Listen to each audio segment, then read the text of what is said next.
नमस्कार दोस्तों, मैं हूं मुक्ता दीक्षित एस्ट्रोलॉजर। जैसा आप जानते हैं कि हमारे कार्यालय से जन्म कुंडली, हस्तरेखा, रत्न, वास्तु के साथ साथ शेयर मार्केट की एस्ट्रोलॉजी में आप gold, silver, Nifty bank, crude oil, इन सभी का दैनिक, weekly, monthly prediction, time frame, level आदि ले सकते हैं।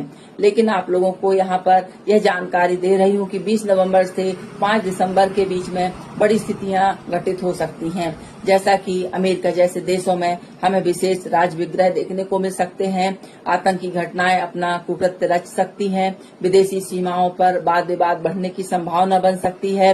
कुछ जो है नए नियम कानून लागू हो सकते हैं। और इसके साथ साथ यदि हम व्यापार या तेजी मंदी या शेयर मार्केट की स्थिति को देखें तो यहाँ पर 20 से लेकर 5 दिसंबर के बीच में बड़ी गिरावट के संकेत भी यहाँ पर मिल सकते हैं, क्योंकि 20 तारीख में जो ग्रह स्थिति बनी हुई है उस दिन अमावस्या है और 4 ग्रह सूर्य, मंगल, चंद्र और बुध का योग बन रहा है, जो कि ठीक नहीं है।